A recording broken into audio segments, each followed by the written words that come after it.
Let me start by welcoming 3 Republic of Srpska and 7 Federation journalists from Bosnia who are traveling together on a USIA-sponsored program. They'll be in Washington from February 9th through the 11th, and then they go to the University of Missouri at Columbia, Missouri, to work with the Investigative Reporters and Editors Association. So we welcome all of you. And I have no other announcements, so let me try and answer some questions. Charlie. Mike, has the SecDef signed a deployment order for the troops yet that General Zinni's asked for? Charlie, in fact, there is no deployment order that has been signed. I think the best way to explain this is that these troops were part of an original concept which has been part of the overall planning. And General Zinni has indicated that he plans to ask for the deployment of these troops, and the Secretary has indicated that he will provide General Zinni with whatever he needs in this regard. These troops would round out those that are already in Kuwait operating in that intrinsic action exercise which has been going on for some time. These troops were alerted some time ago that it might be necessary for them to deploy. They will essentially round out the brigade that we have plans to deploy there. It'll actually be a brigade minus configuration. And I would anticipate that we would get a formal request for a deployment within the next several days. You mean from the Secretary? No, a request from General Zinni, the actual formal request that the units be deployed. And how many troops and from where? Well, I don't want to specify exactly what units. My expectation is that the troops would come from Fort Stewart, and it would be up to about 3,000. Now, these troops would be sent because of the deterrent factor that they represent, a kind of an enlargement of the units that are already operating there. What would be their purpose? To protect Kuwait, or just what? Well, as I say, they have a deterrent capability, and they also would provide some additional security if it became necessary to do so there. Yeah. Will these soldiers just meet up with equipment already pre-positioned there? Yes, that's correct. So there would be no new equipment? No new equipment. Well, Mike, you say a formal request. You would expect a formal request in the next couple of days from General Zinni. Mm-hmm. Are they pre-approved? Will that certainly will the that Secretary await a sign-off by the SecDef, or what? Or has he already virtually signed off on it? Well, he has indicated that he is certainly inclined to support General Zinni as he refines the forces that he, General Zinni, believes he needs in the area. But at this juncture, the formal request has not yet been submitted. Yeah, Mark. Is the Pentagon or the Secretary pleased with the support they've gotten from the Gulf states on basing? Yes. The Secretary has indicated on several occasions that he is very pleased with the support that he has received from those that he has visited. The Secretary right now is in Qatar, and I think he goes to Bahrain tomorrow before he finishes up there in the Gulf region. He has a few more days in his trip before he returns to Washington, but he's very satisfied with the support that has been indicated that we will be able to carry out any mission that we are required to carry out, keeping in mind that not only he but those he has been visiting continue to hope for a diplomatic solution to this issue. Yeah. Mike, are you clear on what kind of support any support aircraft based in Saudi Arabia could provide to any U.S. airstrikes? I don't want to get into that level of detail. I think that, first of all, if it ever comes to any kind of military action, all of that would be clear. But I think that the Secretary and General Zinni and others are very pleased with what they have heard and seen from all of the countries they've been visiting and the friends that they've talked to in the region. So you're not going to count on using any AWACS or any refueling planes or anything in Saudi Arabia? I continue to say that we're satisfied and pleased with the level of support that we have received. Could you clarify what happens to the offensive, the strike aircraft that are in Saudi Arabia? If they are not going to be used in an operation, would they be flown out to other bases and used there? Would they remain in Saudi Arabia for the duration? No, again, I'm not going to get into where planes are going, that sort of thing. Can you give us an indication exactly what's moving today towards the Gulf region? As we indicated late last week, there are additional aircraft deploying, and those include 6 F-117s, 6 F-16CJs, 6 B-52s, 1 B-1, and 23 additional aircraft. In addition to that, I think you're aware that the ARG headed by USS Guam is also en route to the area. As we've just been discussing, there is a request anticipated from General Zinni for some additional ground troops. The 23 additional aircraft, is that support aircraft? Can you break that down? I'm not going to break it down any further than that, no. Are they actually en route? If they're not en route, they soon will be. Why won't you break down the additional aircraft? I'm just not going to, yeah. Intrinsic action is an ongoing exercise, right? Yeah, it's an ongoing exercise that we conduct in Iraq from time to time, several times a year, and it involves, in Kuwait, I'm sorry. Intrinsic action is an exercise we conduct in Kuwait from time to time, and it involves operating with Kuwaiti forces as well as exercising our ability to take the preposition equipment out into the desert and operating it in that environment. Yeah. Is this a scheduled? No, this is not a scheduled. Or was it speeded up? Excuse me? Was it a scheduled deployment for these guys? No, but it was part of the overall thinking that General Zinni put into his contingency planning here. Yeah. When do you hope to have the 117 and the B-1 in place? I can't give you an exact date, but once they're there, we'll hopefully be able to let you know. Yeah, just one second. Have you sent already the airplane from Kadena or Misawa or wherever based in Japan to Gulf region? The planes that were part of the air wing for USS Independence have deployed with USS Independence. That's correct. Yeah. Can you plug personnel numbers in for us in amounts with this additional equipment that's going? No, I don't have personnel. I don't have personnel numbers for the additions that are coming, going to be coming, but we will be able to develop those in the next several days. The present numbers, if you want to know where we stand, are about 25,000 U.S. military personnel now in the Gulf region, and then approximately 28 ships. That includes 15 combatants and 13 support ships, and over 320 aircraft.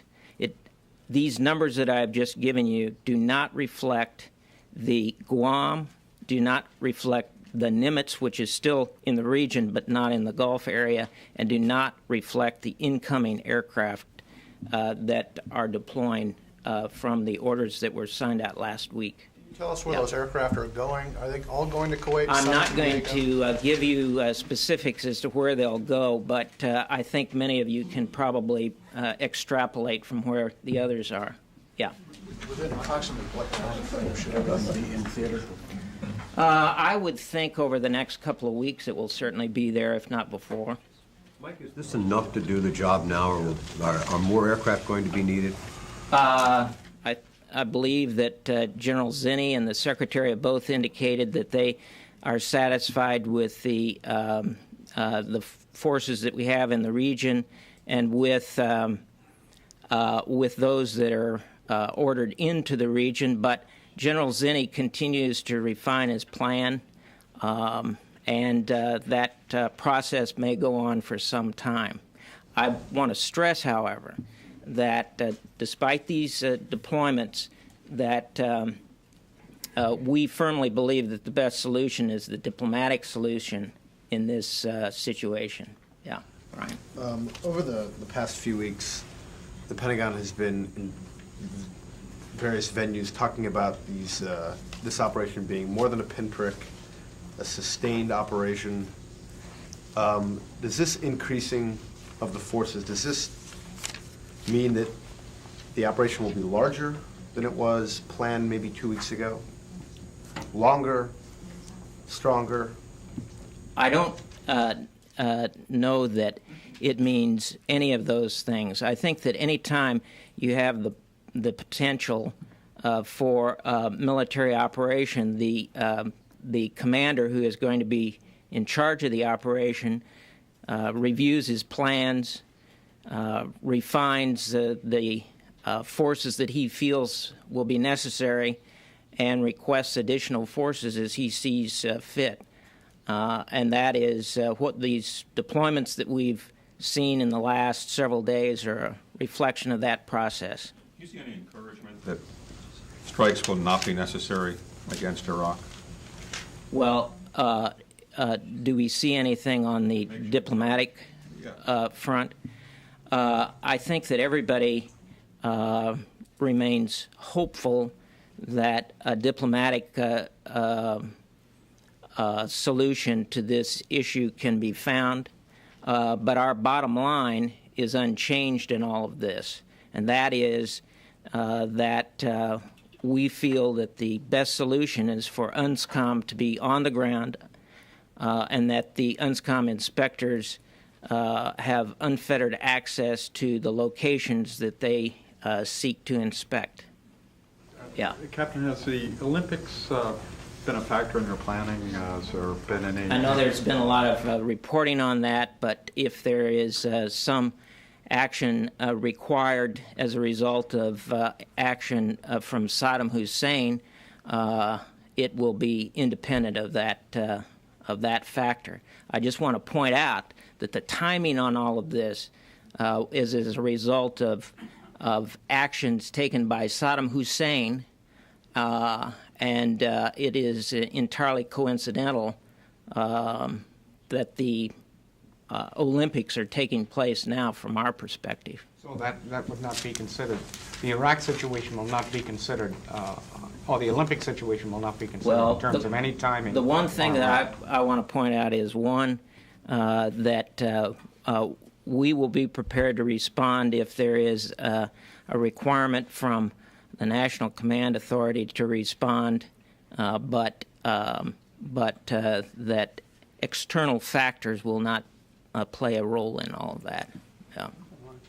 Can I ask on the ground Sure. troops? There was just some confusion yesterday. I think every newspaper in America reported that these troops were going to come from Fort Hood. I'm wondering whether the reporting just got out in front or whether there was a decision made to change the troops. No, I don't think so. It makes a lot of sense for the units to come from Fort Stewart. This is, if the units come from there, indeed they'll be from the same post that those who are already in Kuwait doing the intrinsic action where they come from. So it just rounds out, as I say, the brigade that we have equipment for over there. I'm not sure how the reporting focused on Fort Hood, but I believe that it has been corrected with those who are in theater and traveling around that it would be Fort Stewart. Yeah. Is there any force that General Zinni has asked for, either formally or informally, that the SecDef has indicated he won't provide? I am certainly not aware of any force that he's indicated that he won't provide. Yeah. Has the Nimitz left the Gulf? The Nimitz has left the Gulf, but it is still in the region. The Nimitz, its air wing, which is the aircraft, are not reflected in those numbers that I read just a few moments ago. It's still in the region, and it will move up, as I recall, through the Red Sea, in through the Mediterranean to ultimately go to Norfolk, Virginia, where it was scheduled to go in the first place. Yeah. What are the estimated costs of the deployments since November? And is there any thought being given to asking allies to pay for part of this? As well as first of all, as we've said many times, in these kinds of operations, it's not possible to come to a full determination on costs until the end of the operation. I don't have a good figure at this point, and I have heard of no plan to ask for assistance from allies. I think many of you have seen the statement that the President made earlier today about the offers from Canada and Australia regarding forces, but I am unaware of any kind of a plan that would involve money. Yeah. Sure. The Pentagon has, in fact, said that costs are an issue that will be addressed once the operation is done. Right. But procedurally, you have a problem in that you have to send a supplemental for That's FY98 budget up. Right. That supplemental is supposed to go to the Hill by mid-March. Are you saying the operation will be done by mid-March? No, I'm not saying that the operation will be done by mid-March. There will be a plan for, I believe, an emergency supplemental that will go up in March, and the comptroller working with the services will come up with a cost factor that they can provide. But at this juncture, I don't think we have a clear idea of what that figure will be. Could you restate for us the department's objectives in these proposed airstrikes, or the administration's objectives, what is hoped to be achieved through a sustained bombing campaign? Well, I certainly can, and I'm willing to do that, but I think it has been stated by many individuals more senior than I, and I think that it's not necessary for me to restate it. From this department's perspective, what we are doing is getting units in a position that we can respond if we're required to do so. And that process has been going on for some time, and we will continue to refine the process and get units into position. Is forcing Saddam to allow UN inspectors full and free access a militarily achievable objective in the minds of the planners in this building? I think that all of the issues that you're raising there have been discussed before, and I think I'll leave it to the Secretary of State and others to discuss that. Yeah, just a second. Are you sure you want to say that the Secretary Cohen is pleased and satisfied with the level of support he's received from Saudi Arabia? He has said that he is satisfied with the support that he has been getting. There is a joint statement that was released by the Secretary and his counterpart when he left Saudi Arabia that we can provide to you that gives kind of an indication of where we stand with the Saudis on this overall issue. Yeah, Mike, just 1 second. How about deadlines? Is there going to be a public deadline set for Iraq and Saddam Hussein? I'm not aware of any kind of public deadline. I just know that... Are there plans to set a public deadline before any strike? Not that I'm aware of. Mike. Yeah. Yes, if I could. Mike, the Chinese government... Wait, can we stay in Iraq, please? Are you still in Iraq? Please. Really. Chinese government warned against using force in Iraq, saying that it could trigger more serious conflicts. This parallels what Yeltsin and the Russians have been saying about hitting Iraq. Do you have a reaction? I think that you've heard from the Secretary of State and the President on that, and I can't add anything to what they've said. Yeah. As far as anything on the ground in Iraq right now, are you seeing anything unusual? Are they moving around either surface to air missiles? No, in fact, the picture on the ground is not much changed. They continue to be dispersed for the most part in garrison. Nothing of any great consequence there. Mike, you seem to imply that the Nimitz was loitering around. You said it was ultimately going to make. No, but I just don't want to give the impression that the Nimitz, once it left the Gulf region, is out of the Central Command area of responsibility, which is not the case. It takes some time to get out of that area, and but the ship has left the Gulf region. It is redeploying. It is heading toward Norfolk, Virginia, in accordance with the original plan. But is it taking its time so that it would be available for something? I mean, is it going to? When is it going to be no longer a factor? When it goes through the Suez Canal. But I just must say, having said that the good thing about not only naval forces but any kind of forces is their great flexibility. And if Nimitz or any other unit is required anywhere in the world, they're ready to go. And it's not unheard of that we have turned units around, that we have deployed units on very short notice.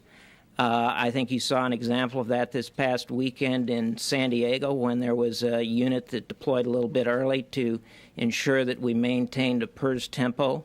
So while I'm not trying to forecast anything, I certainly do want to emphasize the fact that the military remains very flexible and certainly very capable of responding if necessary.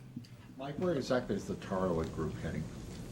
The Tarawa is the unit that was deployed from San Diego this weekend. That group, amphibious ready group, had been scheduled to deploy to the Western Pacific, the Indian Ocean region. It got underway a little early, and the purpose of that deployment was simply, as I just mentioned, to maintain the PERS tempo. Ultimately, Tarawa will relieve the Guam ARG in order to get Guam home on time. Are you sending JSTARS aircraft 1 or more over to the Persian Gulf? I don't have any announcement on that today. No, it is not a no. I just don't have an announcement on it. Yeah. Sir, a question on the Australian government. They've talked about sending refuelling aircraft, some personnel, medical and intelligence, and a detachment of SAS troops in the event of a US-led airstrike against Iraq. I'm wondering what the Pentagon's view is of the usefulness of that support, and I'm also wondering how many other US allies have offered to commit ground troops so far, and if that's seen as desirable. I can't give you a full rundown to answer the last part of your question on the offerings that have been made by other nations. What I can say is that the offers are certainly appreciated by the United States. The President spoke about this today, and I would refer you to his comments for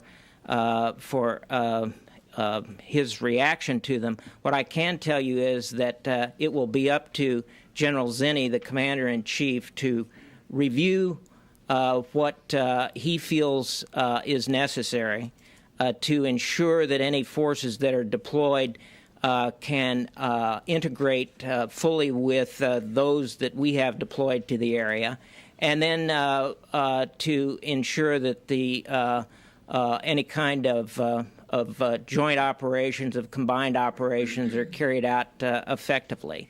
But that is a military activity that will have to go on, and I think you'll see conversations taking place on the military level in the next few days to make sure that that takes place. Yeah. I just follow that to ask if, from a military standpoint, is this a real coalition that's coming together? A few planes from Britain, a little help from the Canadians, Australians? Well, I think you've seen the world community over the last weeks and months voice concern on the diplomatic front that the Iraqis are way out of line in their adherence to the UN Security Council resolutions. I think this is another manifestation of parts of the international community that they feel very strongly about this and are willing to play a role in in whatever action may be required if it gets to that. Yeah. Trent Lott, among others, is urging a strategy that would remove Saddam Hussein from office. I was just wondering if there was any planning or any other indication that the Pentagon is seriously considering that suggestion. Well, first of all, that kind of a decision has been addressed by both the President and other senior administration officials, and the short answer is none. Yes. I guess I'm following on an earlier question. Among the criticisms that are heard regularly at this point are questions of the military efficacy of an air campaign of this sort, generally coupled with a comparison to the Gulf War, and the kind of statements that are made are along the lines of the air war during the air campaign of the Gulf War wasn't able to do thus and such. We wouldn't be able to do any better than that now. It would be a wasted type of thing. How do you respond to that in terms of the military technology itself? Well, I think that that you have heard from many senior officials in the last several weeks that the United States feels very strongly that, first of all, we should pursue this thing diplomatically. We see the very best solution as one which gets the UNSCOM inspectors on the ground, where they can actually see what it is that needs to be inspected to ensure that the Iraqis are not continuing their development, production, perhaps deployment of weapons of mass destruction. That's the best solution possible. But if that is not possible, on the other side of that coin is a military option, and we're putting into place those platforms, those weapon systems that we believe will have an effect on Saddam Hussein to diminish his capacity to develop weapons of mass destruction, or to deliver weapons of mass destruction, or to threaten his neighbors. Mike? Pentagon has been very public about aircraft movements to the Persian Gulf, almost publicizing them in the past. Why now no comment on 23 aircraft going to the region? Why the secrecy?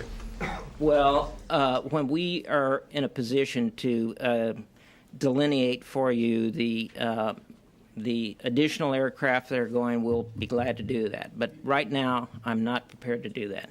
Yeah. Just wanted to follow up on the Trent Lott. He was saying not violence directed against Saddam Hussein personally, but by supporting democratic, if possible, alternatives to him. That's a perfect question for the State Department.